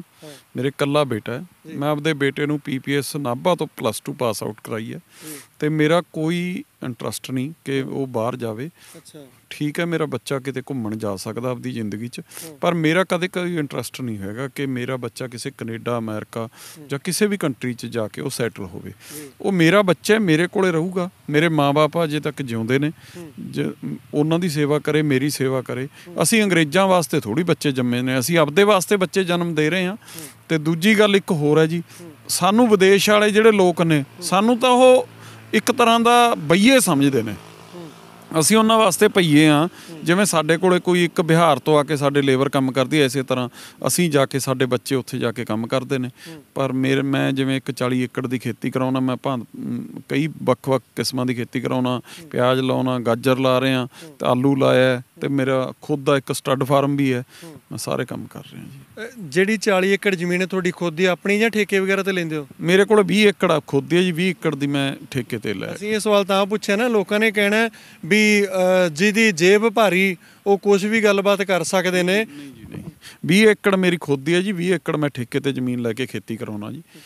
ਤੇ ਪਰ ਸੰਧੂ ਸਾਹਿਬ, ਲੋਕ ਬਹੁਤ ਉਹ ਵੀ ਨੇ ਨਾ, ਜਨਤਾ ਜਿਹੜੇ ਲੋਕ ਵਿਦੇਸ਼ਾਂ ਨੂੰ ਜਾ ਰਹੇ ਨੇ। ਤੁਸੀਂ ਕਿਹਾ ਮੈਂ ਆਪਣੇ ਬੱਚੇ ਨੂੰ ਨਹੀਂ ਭੇਜਣਾ, ਮੇਰੀ ਸੇਵਾ ਕਰੂ, ਮੇਰੇ ਮਾਂ-ਬਾਪ ਦੀ ਸੇਵਾ ਕਰੂ। ਪਰ ਲੋਕ ਬਹੁਤ ਉਹ ਨੇ ਜਿਹੜੇ ਕਹਿੰਦੇ ਸਾਡਾ ਹੱਥ ਬੜਾ ਟਾਈਟ ਹੈ, ਇੱਥੇ ਕੋਈ ਰੁਜ਼ਗਾਰ ਨਹੀਂ ਹੈਗਾ, ਇੱਥੇ ਕੋਈ ਕੰਮਕਾਰ ਨਹੀਂ ਹੈਗਾ, ਅਸੀਂ ਕਿੱਧਰ ਜਾਈਏ। ਉਹ ਬਾਹਰਲੇ ਦੇਸ਼ ਨੂੰ ਜਾ ਰਹੇ ਨੇ। ਹੱਥ ਤਾਂ ਭਾਜੀ ਜਿਨ੍ਹਾਂ ਕੋਲੇ 2-2 ਹਜ਼ਾਰ ਏਕੜ ਸੀ ਉਹਨਾਂ ਦਾ ਵੀ ਟਾਈਟ ਰਹਿੰਦਾ ਸੀ। ਹੱਥ 2 ਏਕੜ ਵਾਲੇ ਦਾ ਵੀ ਖੁੱਲ੍ਹਾ ਰਹਿੰਦਾ। ਉਹ ਆਪਦੇ ਤੇ ਵੀ ਹੈ। ਪਰਸੋਂ ਚੌਥੇ ਮੈਂ ਇੱਕ ਵੀਡੀਓ ਦੇਖ ਰਿਹਾ ਸੀ, ਮਹਿੰਗਾਈ ਨਹੀਂ ਵਧੀ, ਆਪਣੇ ਖਰਚੇ ਵੱਧ ਗਏ ਨੇ। ਆਪਾਂ ਖਰਚਿਆਂ ਤੇ ਕੰਟਰੋਲ ਕਰਨਾ ਚਾਹੀਦਾ, ਤੇ ਸਰਕਾਰਾਂ ਨੂੰ ਸਾਡੇ ਵੱਲ ਗੌਰ ਕਰਨੀ ਚਾਹੀਦੀ ਹੈ। ਕਿਉਂਕਿ ਜਿਵੇਂ ਹੁਣ ਅਸੀਂ ਵੱਖ-ਵੱਖ ਕਿਸਮ ਦੀ ਖੇਤੀ ਕਰਦੇ ਹਾਂ, ਜੇ ਥੋੜ੍ਹਾ ਜਿਹਾ ਵੀ ਉਹ 'ਤੇ ਗੌਰ ਕਰਨ, ਮਾਰਕੀਟਿੰਗ ਸਹੀ ਕਰਾਉਣ, ਤਾਂ ਕੋਈ ਐਡੀ ਗੱਲ ਨਹੀਂ। ਲਾਈਫ ਐਡੀ ਵੱਡੀ ਨਹੀਂ ਹੈਗੀ ਜਿੱਡੀ ਆਪਾਂ ਸਮਝੀ ਬੈਠੇ ਹਾਂ। ਉੱਥੇ ਜਾ ਕੇ ਕਿਹੜਾ ਕੋਈ ਸੁੱਖ ਸ਼ਾਂਤੀ ਹੈ? ਉੱਥੇ ਡਿਪਰੈਸ਼ਨ ਦੇ ਮਰੀਜ਼ ਨੇ। ਮੈਂ ਇੱਕ ਵੀਡੀਓ ਦੇਖੀ ਸੀ ਜੀ, ਜਿਸ ਵਿੱਚ ਬੜੀ ਵੱਡੀ ਗੱਲ ਆਉਂਦੀ ਹੈ ਕਿ ਵਿਦੇਸ਼ਾਂ 'ਚ ਜਾ ਕੇ ਆਪਣੀ ਕੋਈ ਤੀਜੀ ਪੀੜ੍ਹੀ ਹੀ ਨਹੀਂ। ਕੋਈ ਵੀ ਉੱਥੇ ਦਾਦਾ ਹੀ ਨਹੀਂ ਹੈਗਾ, ਕੋਈ ਪੰਜਾਬੀ ਦਾਦਾ ਨਹੀਂ ਜਿਹੜਾ ਉੱਥੇ ਰਹਿ ਕੇ ਉਰੋਂ ਜਾ ਕੇ ਦਾਦਾ ਬਣ ਗਿਆ ਹੋਣਾ। ਉੱਥੇ ਰਹਿ ਕੇ ਕੋਈ ਦਾਦਾ ਨਹੀਂ ਹੈਗਾ, ਖਾਸ ਕਰਕੇ ਕੈਨੇਡਾ ਵਿੱਚ। ਕਿਉਂਕਿ ਉੱਥੇ ਕਲਾਈਮੇਟ ਦਾ ਬੜਾ ਵੱਡਾ ਅਸਰ ਹੈ ਜੀ। ਜਰਮੀਨੇਸ਼ਨ ਪ੍ਰੋਬਲਮ ਹੈ ਜੀ। ਕੋਈ ਵੀ ਉੱਥੇ ਜਿਹੜਾ ਬੰਦਾ ਪਹਿਲਾਂ ਤੋਂ ਰਹਿ ਰਿਹਾ, ਕੋਈ ਦੱਸ ਦੇ ਕਿ ਮੈਂ ਦਾਦਾ। ਮੈਂ ਤਾਂ ਵੀਡੀਓਜ਼ ਦੇਖੀਆਂ ਨੇ ਜਿਹੜੀਆਂ ਨੂੰ ਮੈਂ ਬੜਾ ਸਟੱਡੀ ਕਰਦਾ। ਪਰ ਨਹੀਂ, ਆਪਾਂ ਨੂੰ ਨਹੀਂ ਜਾਣਾ ਚਾਹੀਦਾ। ਜਦੋਂ ਆਪਣੀ ਜਨਰੇਸ਼ਨ ਹੀ ਖਤਮ ਹੋ ਗਈ ਜੀ, ਆਪਾਂ ਨੇ ਕਰਨਾ ਕੀ ਹੈ? ਮਤਲਬ ਤੁਹਾਡੇ ਕਹਿਣ ਤੋਂ ਭਾਵ ਇਹ ਹੈ ਕਿ ਜਿਹੜੇ ਉੱਥੇ ਚਲੇ ਗਏ ਸਨ ਕਦੇ, ਜਿਹੜੇ ਉਹਨਾਂ ਦੇ ਅੱਗੇ ਬੱਚੇ ਨੇ, ਉਹ ਜੇ ਅੱਗੋਂ ਦਾਦੇ ਬਣੇ ਹੋਣ, ਤਾਂ ਇਸ ਦਾ ਹੀ ਤੁਸੀਂ ਇੱਦਾਂ ਹੀ ਕਹਿ ਰਹੇ ਹੋ ਨਾ? ਬਿਲਕੁਲ ਜੀ, ਬਿਲਕੁਲ ਬਿਲਕੁਲ ਖਰੀ ਗੱਲ ਹੈ ਜੀ। ਇਹ ਜਿਹੜੇ ਪਹਿਲਾਂ ਚਲੇ ਗਏ, ਜਿਹੜੇ ਅੱਜ ਤੋਂ ਕੋਈ 50 ਸਾਲ ਪਹਿਲਾਂ ਚਲੇ ਗਏ, ਉਹਨਾਂ ਦੇ ਕੋਈ ਜਨਰੇਸ਼ਨ ਨਹੀਂ ਹੈਗੀ। ਉਹਨਾਂ ਦੀਆਂ ਜਨਰੇਸ਼ਨਸ ਖਤਮ ਹੋ ਗਈਆਂ। ਉਹ ਕੋਈ ਦਾਦਾ ਦਾਦੀ ਕੋਈ ਨਹੀਂ ਹੈਗੀ ਜੀ। ਜਿਹੜੇ ਇੱਥੋਂ ਗਏ ਨੇ ਉਹ ਦਾਦਾ ਦਾਦੀ ਜ਼ਰੂਰ। ਠੀਕ ਹੈ। ਤੇ ਸੰਧੂ ਸਾਹਿਬ, ਤੁਹਾਡਾ ਕੋਈ ਬਾਹਰ ਗਿਆ ਜਾਂ ਤੁਸੀਂ ਬਾਹਰ ਭੇਜਣ ਦਾ ਕੋਈ ਮੂਡ ਹੈ ਬੱਚਿਆਂ ਨੂੰ? ਰਲਿਆ ਮਿਲਿਆ ਰੁੱਖ ਜਿਹਾ ਹੀ ਹੈ ਜੀ। ਭਤੀਜਾ ਇੱਕ ਗਿਆ ਹੋਇਆ ਮੇਰਾ, ਉਹਨੂੰ 2 ਸਾਲ ਹੋ ਗਏ ਗਏ ਨੂੰ। ਪਰ ਉਹੀ ਹਾਲਾਤ ਇਹੀ ਆ ਵੀ ਇੱਧਰੋਂ ਸਰਦਾਰੀਆਂ ਛੱਡ ਕੇ ਉੱਧਰ ਜਾ ਕੇ ਲੇਬਰ ਕਰਨੀ, ਜਿਵੇਂ ਭਾਜੀ ਨੇ ਦੱਸਿਆ, ਬਈਆਂ ਵਾਲੇ ਕੰਮ। ਇੱਕ ਪੀਜ਼ਾ ਸ਼ਾਪ ਦੇ ਉੱਤੇ ਉਹ ਕੰਮ ਕਰ ਰਿਹਾ ਹੈ। ਤਾਂ ਚਲੋ ਵਧੀਆ ਨਹੀਂ ਲੱਗ ਰਿਹਾ ਆਪਣੇ ਆਪ ਨੂੰ। ਬਸ ਉਹੀ ਆ, ਬੱਚਾ ਕਹਿ ਦਿੰਦਾ ਜਦੋਂ ਮੈਂ PR ਹੋ ਗਿਆ ਫਿਰ ਮੈਂ ਕੋਈ ਆਪਦਾ ਬਿਜ਼ਨਸ ਕਰ ਲੂੰਗਾ। ਪਰ ਦੇਖੋ, ਇੱਕ ਵਾਰੀ ਤਾਂ ਜਾ ਕੇ ਬਹੁਤ ਸਟਰਗਲ ਕਰਨੀ ਪੈਂਦੀ ਆ। ਲੇਬਰ ਟਾਈਪ ਕੰਮ ਕਰਨੇ ਪੈਂਦੇ ਨੇ। ਲੋਕਾਂ ਦੇ ਮਤਲਬ ਆਪਾਂ ਕਹਿ ਦਿੰਦੇ ਆਪਾਂ ਦੇਸੀ ਜੱਟ ਭਾਸ਼ਾ 'ਚ ਭਾਂਡੇ ਮਾਂਜਣ ਵਾਲੀ ਗੱਲ ਹੀ ਹੈ ਜੀ। ਠੀਕ ਹੈ। ਤਾਂ ਕੁੱਲ ਮਿਲਾ ਕੇ ਇੱਥੇ ਕਿਸੇ ਗੱਲਾਂ ਦੇ ਘਾਟੇ ਨਹੀਂ ਹੈਗੇ। ਜੇ ਕੰਮ ਕਰਨਾ ਹੋਵੇ ਤਾਂ ਬੜੇ ਤਰ੍ਹਾਂ ਦੇ ਬਿਜ਼ਨਸ ਜੇ ਇੱਥੇ ਵੀ ਬੰਦਾ ਕਰ ਸਕਦਾ, ਪਰ ਥੋੜ੍ਹਾ ਜਿਹਾ ਸਰਕਾਰਾਂ ਦਾ ਸਾਥ ਘੱਟ ਹੈ ਇੱਥੇ। ਜੇ ਕੋਈ ਬਿਜ਼ਨਸ ਕਰਕੇ ਅੱਗੇ ਵੱਧਦਾ ਹੈ ਤਾਂ ਉਹਨੂੰ ਖਤਰੇ ਵੀ ਹੈਗੇ ਨੇ ਜਿਹੜੀਆਂ ਕਿ ਸਰਕਾਰਾਂ ਸੇਫਟੀ ਨਹੀਂ ਦੇ ਰਹੀਆਂ, ਜਿਵੇਂ ਕਿ ਸਿੱਧੂ ਮੂਸੇਵਾਲੇ ਨਾਲ ਦੇਖੋ ਤੁਸੀਂ ਬਣੀ। ਇਹ ਵੀ ਬਹੁਤ ਵੱਡੀਆਂ ਗੱਲਾਂ ਇਹੋ ਜਿਹੀਆਂ ਬਹੁਤ ਹੋਰ ਵੀ ਗੱਲਾਂ ਇਹੋ ਜਿਹੀਆਂ ਸੁਣੀਆਂ ਹੋਈਆਂ ਨੇ ਜਿਹੜੀਆਂ ਇਹ ਵੀ ਇੱਕ ਇੱਦਾਂ 'ਤੇ ਗੌਰ ਹੋਣੀ ਚਾਹੀਦੀ ਹੈ ਸਰਕਾਰਾਂ ਵੱਲੋਂ। ਨਹੀਂ ਸੰਧੂ ਸਾਹਿਬ, ਤੁਸੀਂ ਕਿਹਾ ਤੁਸੀਂ ਸੁਰੱਖਿਆ ਦੀ ਗੱਲ ਕਰ ਰਹੇ ਹੋ ਵੀ ਜਿਹੜੇ ਵਿਦੇਸ਼ ਚਲੇ ਜਾਂਦੇ ਨੇ ਇਸ ਕਾਰਨ ਤੋਂ ਹੀ ਜਾਂਦੇ ਨੇ ਵੀ ਇੱਥੇ ਮਾਹੌਲ ਠੀਕ ਨਹੀਂ। ਪਿਛਲੇ ਦਿਨਾਂ ਦੇ ਵਿੱਚ ਹੁਣ ਦੀ ਗੱਲ ਹੈ, ਕਬੱਡੀ ਕੋਚ ਸੀ ਤੇ ਉਹ ਕੋਰੀਆ ਦੇ ਵਿੱਚ ਉੱਥੇ ਫਾਈਨਾਂਸ ਦਾ ਕੰਮ ਕਰਦਾ ਸੀ। ਉਸ ਨੂੰ ਜਦੋਂ ਉਹਨਾਂ ਨੇ ਸਮਝਿਆ ਜਿਹੜੇ ਲੁਟੇਰੀ ਸਨ ਜਿਵੇਂ ਦੱਸਿਆ ਜਾ ਰਿਹਾ, ਤਾਂ ਉਹਨਾਂ ਨੇ ਗੋਲੀ ਮਾਰੀ, 1 ਮਿੰਟ ਲਾਇਆ। ਕੈਨੇਡਾ ਦੇ ਵਿੱਚ, ਇੰਗਲੈਂਡ, ਅਮਰੀਕਾ, ਆਸਟ੍ਰੇਲੀਆ, ਤੁਸੀਂ ਕਿਤੇ ਵੀ ਵੇਖ ਲਓ ਦੁਰਘਟਨਾਵਾਂ ਜਾਂ ਘਟਨਾਵਾਂ ਅਜਿਹੀਆਂ ਜਿਹੜੀਆਂ ਨੇ ਉਹ ਤਾਂ ਉੱਥੇ ਵੀ ਹੋ ਰਹੀਆਂ ਨੇ। ਫਿਰ ਕੀ ਕਰਾਂਗੇ ਜੇ ਉੱਥੇ ਜਾ ਕੇ ਵੀ ਸਮੱਸਿਆਵਾਂ ਤਾਂ ਉੱਦਾਂ ਹੀ ਨੇ। ਇੱਥੇ ਬੇਰੁਜ਼ਗਾਰੀ ਵੱਧ ਆ ਥੋੜ੍ਹੀ ਜਿਹੀ, ਮਤਲਬ ਸਰਕਾਰਾਂ ਵੱਲੋਂ ਸਾਥ ਨਹੀਂ ਹੈਗਾ ਬੰਦਿਆਂ ਨੂੰ ਰੁਜ਼ਗਾਰ ਦੇਣ ਦੇ ਵਿੱਚ ਜਾਂ ਉਹਨਾਂ ਦੇ ਬਿਜ਼ਨਸ ਨੂੰ ਅਪ ਕਰਨ ਦੇ ਵਿੱਚ। ਸਰਕਾਰਾਂ ਦਾ ਸਾਥ ਬਿਲਕੁਲ ਨਹੀਂ ਹੈਗਾ। ਜੇ ਸਰਕਾਰਾਂ ਸਾਥ ਦੇਣ ਤਾਂ ਇੱਥੇ ਵੀ ਬਿਜ਼ਨਸ ਵਧੀਆ ਕਰਿਆ ਜਾ ਸਕਦਾ ਹੈ। ਅਤੇ ਜੇ ਸਾਰੀ ਦੁਨੀਆ ਬਿਜ਼ਨਸ ਕਰੇ ਤਾਂ ਫਿਰ ਆਪੇ ਕੋਈ ਉੱਤੋਂ ਡਕੈਤੀਆਂ ਚੋਰੀਆਂ ਕਰਨ ਵਾਲਾ ਕੋਈ ਰਵੇ ਨਾ, ਤਾਂ ਇਹ ਚੀਜ਼ਾਂ ਘਟਣਗੀਆਂ। ਇਹਨਾਂ ਦੀ ਜ਼ਰੂਰਤ ਹੈ ਘਟਣ ਦੀ। ਮੈਂ ਇਹ ਨਹੀਂ ਕਹਿ ਰਿਹਾ ਵੀ ਉੱਧਰ ਬਿਲਕੁਲ ਨਹੀਂ ਹੈਗਾ, ਹੋਊਗਾ, ਪਰ ਆਪਣੇ ਵੀ ਬਹੁਤ ਵੱਡੀ ਮਾਤਰਾ 'ਚ ਹੈ ਜਿਹਨੂੰ ਜੇ ਸਰਕਾਰਾਂ ਇਸ ਗੱਲ 'ਤੇ ਧਿਆਨ ਦੇਣ। ਹਰੇਕ ਕੋਲੇ ਬਿਜ਼ਨਸ ਹੋਵੇ, ਕੰਮ ਕਰਨ ਨੂੰ ਜਗ੍ਹਾ ਹੋਵੇ, ਟਾਈਮ ਹੋਵੇ ਅਗਲੇ ਕੋਲੇ, ਟਾਈਮ ਹੀ ਨਾ ਹੋਵੇ ਅਗਲੇ ਕੋਲੇ ਇਹੋ ਜਿਹਾ ਕੰਮ ਸੋਚਣ ਦਾ ਆਪਦੇ ਬਿਜ਼ਨਸ ਤੋਂ, ਤਾਂ ਫਿਰ ਅਗਲਾ ਉਹ ਇਹ ਕੰਮ ਨਹੀਂ ਕਰੂਗਾ ਜੀ। ਤੇ ਸੰਧੂ ਸਾਹਿਬ, ਇੱਥੇ ਆਪਾਂ ਦੇਖਦੇ ਹਾਂ ਖਾਸ ਕਰਕੇ ਚਾਹੇ ਉਹ ਬਿਹਾਰੀ ਨੇ ਜਾਂ ਯੂਪੀ ਵਾਲੇ ਜਿਹੜੇ ਮਜ਼ਦੂਰ ਆਉਂਦੇ ਨੇ, ਉਹ ਆਣ ਕੇ ਕਿਸੇ ਨੇ ਫਲ ਫਰੂਟ ਦੀ ਕਿਸੇ ਨੇ ਰੇਹੜੀ ਲਾਈ ਹੈ, ਕੋਈ ਸਫਾਈ ਕਰ ਰਿਹਾ, ਕੋਈ ਇੱਥੇ ਪੱਥਰ ਲਾਈ ਜਾ ਰਿਹਾ, ਕੋਈ ਬਿਜਲੀ ਦੀ ਫਿਟਿੰਗ ਕਰ ਰਿਹਾ, ਕੋਈ ਏਸੀ ਰਿਪੇਅਰ ਵਾਲੇ ਨੇ, ਕੋਈ ਟਰੈਕਟਰ ਟਰਾਲੀਆਂ ਕਹਿ ਲਈਏ ਵੱਡੀਆਂ ਮਸ਼ੀਨਾਂ ਜਿਹੜੇ ਨੇ, ਟਰੱਕ ਟਿੱਪਰ, ਇਹਨਾਂ ਨੂੰ ਵੀ ਚਲਾਉਣ ਲੱਗ ਗਏ ਨੇ। ਇਹੀ ਕੰਮ ਜਿਹੜੇ ਨੇ ਵਿਦੇਸ਼ ਦੇ ਵਿੱਚ ਜਾ ਕੇ ਆਪਣੇ ਸਾਡੇ ਬੱਚੇ ਕਰ ਰਹੇ ਨੇ। ਆਖਰ ਫਿਰ ਵਜ੍ਹਾ ਕੀ ਹੋ ਗਈ ਹੈ? ਅਸੀਂ ਲਾਲਚੀ ਇੰਨੇ ਹੋ ਗਏ ਆ ਜਾਂ ਸੱਚੀਓ ਇੱਥੇ ਸੱਚੀਓ ਦੁਖੀ ਆ ਮਾਹੌਲ ਖਰਾਬ ਹੈ? ਤੇ ਇਹਦਾ ਸਾਰਾ ਕਾਰਨ ਜੀ ਸਰਕਾਰਾਂ ਨੇ। ਇਹਦਾ ਸਾਰਾ ਜਿਹੜਾ ਸਿਰ ਹੈ ਉਹ ਸਰਕਾਰਾਂ ਸਿਰ ਜਾ ਰਿਹਾ। ਉਹਦਾ ਵੱਡਾ ਕਾਰਨ ਇਹ ਹੈ ਬੇਰੁਜ਼ਗਾਰੀ। ਪੋਪੂਲੇਸ਼ਨ ਗਰੋਥ ਵੀ ਇੱਕ ਬਹੁਤ ਵੱਡੀ ਸਮੱਸਿਆ ਭਾਰਤ ਵਾਸਤੇ ਬਣਦੀ ਜਾਂਦੀ ਹੈ, ਕਿਉਂਕਿ ਆਪਣਾ ਜਿਹੜਾ ਸਾਰਾ ਸਿਸਟਮ ਹੈ ਜੀ, ਜਿਹੜੇ ਬਿਹਾਰੀ ਨੇ ਜਾਂ ਯੂਪੀ ਤੋਂ ਉਹ ਆਉਂਦੇ ਨੇ ਜੀ, ਉਹ ਮਿਹਨਤ ਕਰਦੇ ਨੇ। ਉਹਨਾਂ ਦੇ ਜਿਹੜੇ ਸਿਸਟਮ ਨੇ, ਉਹਨਾਂ ਦੇ ਜਿਹੜੇ ਸਰੀਰ ਦੇ ਸਿਸਟਮ ਨੇ ਉਹ ਸਹੀ ਨੇ। ਆਪਾਂ ਨੇ ਉਹ ਵਿਗਾੜ ਲਏ। ਆਪਣੇ ਇੱਕ 16 ਸਾਲ ਦੇ 15 ਸਾਲ ਦੇ ਬੱਚੇ ਜਿਹੜੇ 9ਵੀਂ 10ਵੀਂ 'ਚ ਨੇ ਜੀ, ਉਹ ਨਸ਼ੇ ਦੇ ਟੀਕੇ ਲੈ ਰਹੇ ਨੇ, ਜਿਨ੍ਹਾਂ ਵੱਲ ਸਰਕਾਰ ਦਾ ਹੁਣ ਤੁਸੀਂ ਇੱਕ ਗੱਲ ਤੇ ਆਓ, ਅਕਾਲੀ ਸਰਕਾਰ ਤੋਂ ਲੈ ਕੇ ਜੀ ਇਸੇ ਗੱਲ ਵੱਲ ਹਰ ਸਰਕਾਰ ਇਹੀ ਗੱਲ ਦਾ ਰੋਣਾ ਰੋ ਕੇ ਆ ਰਹੀ ਹੈ। ਪਹਿਲਾਂ ਕਾਂਗਰਸ ਆਈ ਜੀ, ਅਸੀਂ ਨਸ਼ਾ ਖਤਮ ਕਰਾਂਗੇ ਜੀ, ਮਹਾਰਾਜੇ ਨੇ ਚੱਕ ਕੇ ਗੁਟਕਾ ਸਾਹਿਬ ਦੀ ਸਹੁੰ ਚੱਕੀ ਜੀ ਕਿ ਨਸ਼ਾ ਖਤਮ ਕਰ ਦੂੰਗਾ। ਹੁਣ ਇਹ ਸਰਕਾਰ ਆਈ, ਇਹ ਕਹਿੰਦੇ ਸੀ ਜੀ ਅਸੀਂ ਹਫ਼ਤੇ ਦੇ ਵਿੱਚ ਨਸ਼ਾ ਖਤਮ ਕਰ ਦਾਂਗੇ। ਨਸ਼ਾ ਹਰ ਸਰਕਾਰ ਦੇ ਉਸ 'ਚ ਵੱਧ ਰਿਹਾ ਨਾ ਕਿ ਘਟ ਰਿਹਾ। ਨਸ਼ਾ ਹੀ ਇੱਕ ਪੰਜਾਬੀ ਨੂੰ ਖਾ ਜਾਂਦਾ, ਹੋਰ ਪੰਜਾਬੀ 'ਚ ਕੋਈ ਘਾਟ ਨਹੀਂ ਹੈਗੀ। ਬਿਹਾਰੀ ਤਾਂ ਸਾਡੇ ਮੁਕਾਬਲੇ ਹੈ ਹੀ ਕੱਖ ਨਹੀਂ ਹੈਗੇ ਜੀ, ਨਾ ਸਾਡੇ ਮੁਕਾਬਲੇ ਦਿਮਾਗ 'ਚ ਨੇ ਨਾ ਸਰੀਰ 'ਚ ਨੇ। ਜਿਹੜਾ ਇੱਕ ਪੰਜਾਬੀ ਕੰਮ ਕਰੂਗਾ, ਬਿਹਾਰੀ 3 ਕੰਮ ਕਰਦੇ ਨੇ। ਪਰ ਜਿਹੜਾ ਬੱਚਾ ਨਸ਼ਾ ਕਰਨ ਲੱਗ ਗਿਆ ਉਹ ਖਤਮ ਹੋ ਜਾਂਦਾ। ਨਹੀਂ, ਇੱਕ ਇੱਦਾਂ ਵੀ ਨਹੀਂ ਲੱਗ ਰਿਹਾ ਹੈਗਾ ਕਿ ਸਾਡੇ ਪੰਜਾਬੀਆਂ 'ਚ ਖੁਦ ਇੱਕ ਮਾੜੀ ਆਦਤ ਵੀ ਹੈ, ਜਿਵੇਂ ਫੁਕਰੇਬਾਜੀ ਨੇ ਹੀ ਮਾਰ ਲਈ ਜੀ। ਇੱਕ ਟਰੈਕਟਰ ਤੇ ਇੱਕ ਸਿਸਟਮ ਲੱਗਦਾ ਹੈ, ਜਿਹੜਾ ਆਪਣਾ ਗਾਉਣ ਵਾਲਾ ਸਿਸਟਮ ਹੁੰਦਾ, ਉਹ ਇੱਕ 20,000 ਤੋਂ ਲੈ ਕੇ ਜੀ 2-2 ਲੱਖ ਤੱਕ ਦੇ ਸਿਸਟਮ ਲੱਗ ਗਏ। ਇੱਕ ਛਤਰੀ ਜਿਹੜੀ ਤੇ ਮੇਰੇ ਖਿਆਲ 'ਚ ਫਾਈਬਰ ਦੀ ਸ਼ੀਟ 500-700 ਦੀ ਲੱਗਦੀ ਹੈ, ਉਹ ਇੰਡਸਟਰੀਲਿਸਟ 20,000 ਦੀ ਲਾ ਰਿਹਾ ਜੀ। ਵੱਡੇ ਤੋਂ ਵੱਡੇ ਟਰੈਕਟਰ ਲਏ ਜਾ ਰਹੇ ਨੇ ਜੀ, ਨਵੀਆਂ ਤੋਂ ਨਵੀਆਂ ਗੱਡੀਆਂ ਪੈਦਾ ਕੀਤੀਆਂ ਜਾ ਰਹੀਆਂ ਨੇ। ਤੁਸੀਂ ਸਾਰਾ ਜਿਹੜਾ ਸਿਸਟਮ ਹੈ ਜੀ ਫੁਕਰੇਬਾਜੀ ਨੇ ਖਾ ਲਿਆ ਜੀ। ਵਿਆਹਾਂ ਤੇ ਉਦੋਂ ਵੱਧ, ਭੋਗਾਂ ਤੇ ਉਦੋਂ ਵੱਧ ਆਪਣਾ ਜਿਹੜਾ ਪੰਜਾਬ ਦਾ ਮਾਹੌਲ ਹੈ ਜੀ ਸਾਰਾ ਸ਼ੋਸ਼ੇਬਾਜੀ ਨੇ ਹੀ ਖਾ ਲਿਆ। ਜਿਹੜੇ ਛੋਟੇ ਜ਼ਿਮੀਂਦਾਰ ਨੇ ਜੀ, ਉਹ ਵੱਡੇ ਨੂੰ ਦੇਖ ਕੇ ਕੋਈ ਭੋਗ ਜਾਂ ਵਿਆਹ ਨੂੰ ਵੱਡਾ ਕਰਨ ਲੱਗ ਗਏ, ਉਹ ਵੀ ਚੀਜ਼ ਹੋ ਗਈ। ਦੂਜੀ ਆਪਣੀ ਇੱਕ ਬੱਚਿਆਂ ਦੀ ਬੜੀ ਮੈਂ ਉਹ ਕਰ ਰਿਹਾ, ਜਿਹੜੇ ਲੋਕ ਧੀਆਂ ਨੂੰ ਬਾਹਰ ਭੇਜਦੇ ਨੇ। ਮੈਂ ਪਰਸਨਲ ਉਹਨਾਂ ਨੂੰ ਕਹਿ ਰਿਹਾ, ਤੁਸੀਂ ਆਪਣੀ ਧੀ ਨੂੰ, ਮੈਂ ਸੁਨਾਮ ਦੇ ਰਹਿਣ ਵਾਲਾ, ਸੁਨਾਮ ਤੋਂ ਪਟਿਆਲੇ ਬੱਸ 'ਚ ਭੇਜਣਾ ਤਾਂ ਮਹਿਫੂਜ਼ ਨਹੀਂ ਸਮਝਦੇ, ਤੁਸੀਂ ਵਿਦੇਸ਼ 'ਚ ਜਾ ਕੇ ਉਹ ਲੜਕੀ ਨੂੰ ਮਹਿਫੂਜ਼ ਸਮਝਦੇ ਹੋ। ਇਹਦਾ ਕਾਰਨ ਮੈਨੂੰ ਤਾਂ ਨਹੀਂ ਜੀ ਸਮਝ ਆ ਰਿਹਾ। ਉਹ ਆਪਣੀਆਂ ਧੀਆਂ ਨੂੰ ਇੱਥੋਂ ਭੇਜ ਦਿੰਦੇ ਨੇ ਜੀ, ਉੱਥੇ ਪਤਾ ਨਹੀਂ ਬੱਚੀਆਂ ਕਿਸ ਹਾਲਾਤ 'ਚ ਰਹਿ ਰਹੀਆਂ ਨੇ, ਸਾਨੂੰ ਤਾਂ ਖੁਦ ਮੈਨੂੰ ਸਮਝ ਨਹੀਂ ਆ ਰਿਹਾ ਜੀ। ਜਿਹੜੇ ਬੰਦੇ ਲੋਕ ਆ ਇੱਥੋਂ ਸੁਨਾਮ ਤੋਂ ਪਟਿਆਲੇ ਇੱਕ ਬੱਸ 'ਚ ਬੱਚੀ ਨੂੰ ਭੇਜਣ ਲੱਗੇ ਦਿੱਕਤ ਮੰਨਦੇ ਨੇ, ਉਹ ਆਪਦੀਆਂ ਬੱਚੀਆਂ ਨੂੰ ਉੱਥੇ ਲੋਕਾਂ ਦੇ ਹਵਾਲੇ ਕਿਵੇਂ ਕਰ ਰਹੇ ਨੇ ਮੈਨੂੰ। ਪਰ ਸੰਧੂ ਸਾਹਿਬ, ਜਿਹੜੇ ਬੱਚੇ ਜਾਂ ਕਿਸੇ ਦੀ ਧੀ ਹੈ ਜਾਂ ਪੁੱਤ ਹੈ ਜਿਹੜਾ ਖੁਦ ਜਿਹਨੂੰ ਸੰਸਕਾਰ ਸਹੀ ਨਹੀਂ ਹੈਗੇ, ਬੱਚੀਆਂ ਨਾਲ ਜਾਂ ਕੁੜੀਆਂ ਵੱਲੋਂ ਜਾਂ ਮੁੰਡਿਆਂ ਵੱਲੋਂ ਜਿਹੜੀਆਂ ਮਾੜੀਆਂ ਹਰਕਤਾਂ ਨੇ ਉਹ ਤਾਂ ਇੱਥੇ ਵੀ ਫਿਰ ਵੇਖਣ ਨੂੰ ਮਿਲ ਜਾਂਦੀਆਂ ਨੇ ਆਪਣੇ ਪੰਜਾਬ 'ਚ, ਜਿੰਨੀਆਂ ਮਰਜ਼ੀ ਵੇਖੀ ਜੋ। ਗੱਲ ਹਰਕਤਾਂ ਦੀ ਨਹੀਂ, ਬੱਚੇ ਦੇ ਕੌਨਫੀਡੈਂਸ, ਆਪਾਂ ਇੱਥੇ ਬੱਚੇ ਦਾ ਕੌਨਫੀਡੈਂਸ ਲੂਜ਼ ਕਰ ਦਿੰਦੇ ਆ ਕਿ ਨਹੀਂ ਮੈਂ ਨਾਲ ਜਾਊਂਗਾ, ਉੱਥੇ ਆਪਾਂ ਭੇਜ ਦਿੰਦੇ ਆ। ਇਹ ਤਾਂ ਮੈਨੂੰ ਤਾਂ ਕੋਈ ਸਮਝ ਨਹੀਂ ਆਉਂਦੀ ਜੀ। ਜਦੋਂ ਆਪਾਂ ਆਪਣੇ ਬੱਚੇ ਤੇ ਉਰੀ ਮਾਨ ਕਰੋ ਜੀ, ਉਰੀ ਆਪਣੀਆਂ ਧੀਆਂ ਬੜੀਆਂ ਉਹ ਨੇ, ਆਪਣੀਆਂ ਬੱਚੀਆਂ ਨੇ ਕਿਸ ਉਸ 'ਚ ਨਹੀਂ ਮੱਲ ਮਾਰੀ ਜੀ। ਮੇਰੇ ਖੁਦ ਦੇ ਬੇਟੀ ਹੈ ਨਹੀਂ ਜੀ, ਪਰ ਮੈਂ ਹਾਲਾਤ ਦੇਖਦਾ, ਬੱਚੀਆਂ ਨੇਵੀ, 에ਅਰ ਫੋਰਸ, ਹਰ ਫੀਲਡ 'ਚ ਅੱਗੇ ਵਧ ਰਹੀਆਂ ਨੇ। ਪਰ ਇੱਥੇ ਆਪਾਂ ਉਹਨਾਂ ਨੂੰ ਕੌਨਫੀਡੈਂਸ ਬਿਲਡਅਪ ਨਹੀਂ ਕਰ ਰਹੇ। ਉਹਨਾਂ ਨੂੰ ਆਈਲੈਟ ਸੈਂਟਰਾਂ 'ਚ ਪੜ੍ਹਾ ਕੇ ਲੋਕਾਂ ਦੇ ਗਲ ਲਾ ਕੇ ਬਾਹਰ ਭੇਜੀ ਜਾਂਦੇ ਆ ਜੀ। ਬਹੁਤ ਮਾੜੇ ਹਾਲਾਤ ਨੇ, ਇਹਨਾਂ ਤੇ ਸਰਕਾਰ ਨੂੰ ਬੜਾ ਗੌਰ ਕਰਨਾ ਚਾਹੀਦਾ, ਨਹੀਂ ਆਉਣ ਵਾਲੇ ਟਾਈਮ ਆਪਣੇ ਵਾਸਤੇ ਬੜੇ ਘਾਤਕ ਹੋਣਗੇ। ਅੱਛਾ, ਇੱਕ ਇਹ ਦੱਸੋ, ਤੁਹਾਨੂੰ ਨਿੱਜੀ ਸਵਾਲ ਨਹੀਂ, ਸਿਰਫ ਇੱਕ ਤੁਹਾਡੇ ਰਾਹੀਂ ਇੱਕ ਅਸੀਂ ਸਵਾਲ ਕਰ ਰਹੇ ਹਾਂ। ਤੁਹਾਡਾ ਬੱਚਾ ਜਿਹੜਾ ਤੁਹਾਡਾ ਬੇਟਾ ਹੈ, ਉਹਦੀ ਉਮਰ ਕਿੰਨੀ ਹੈ? ਕੀ ਉਹ ਨਸ਼ੇ ਕਰਦਾ? ਮੇਰਾ ਬੇਟਾ ਜੀ 23 ਸਾਲ ਉਮਰ ਹੈ ਉਹਦੀ। ਮੇਰਾ ਬੇਟੇ ਨੇ, ਮੈਂ 5ਵੀਂ ਤੱਕ GGS ਸਕੂਲ ਸੰਗਰੂਰ ਪੜ੍ਹਾਇਆ, ਫਿਰ +2 ਪਾਸ ਆਊਟ PPS ਤੋਂ, ਹੁਣ ਉਹ ਲਾ ਕਰ ਰਿਹਾ।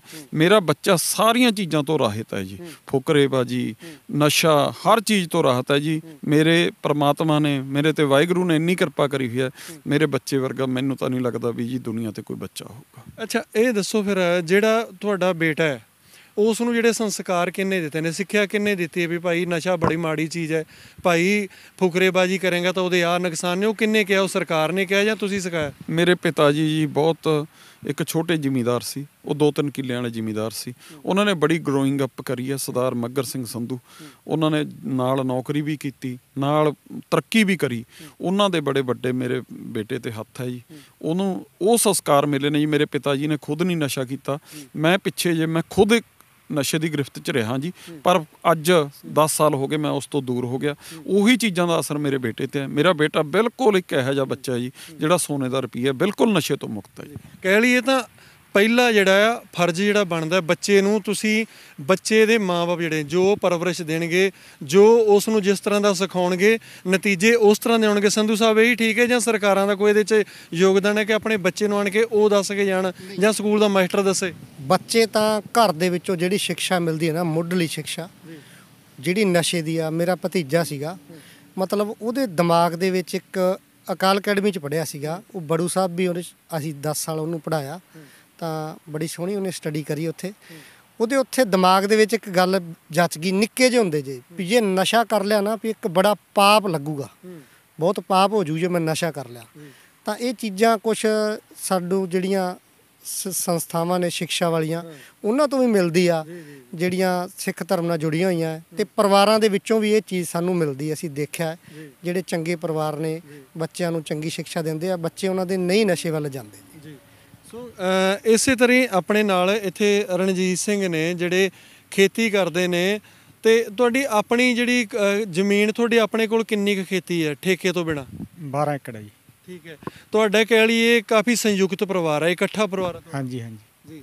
ਤੇ ਜਿਹੜੇ ਤੁਹਾਡੇ ਬੱਚੇ ਨੇ, ਤੁਸੀਂ ਜਿਹੜੀ ਜਿਵੇਂ ਪਿਆਜ਼ ਦੀ ਖੇਤੀ ਵੱਡੇ ਪੱਧਰ ਤੇ ਕਰਨੀ ਸ਼ੁਰੂ ਕਰ ਦਿੱਤੀ ਹੈ, ਤੁਸੀਂ ਪਨੀਰੀ ਤਿਆਰ ਕਰਦੇ ਹੋ, ਤੁਸੀਂ ਉਹਦੇ 'ਚੋਂ ਆਮਦਨ ਕਮਾਉਂਦੇ ਹੋ, ਪਿਆਜ਼ ਦੀ ਖੇਤੀ ਕਰਕੇ ਉਹਦੇ 'ਚ ਆਮਦਨ ਵਾਸਤੇ ਤੁਸੀਂ ਉਹ ਵੀ ਪੈਰ ਰੱਖਿਆ ਇੱਧਰ।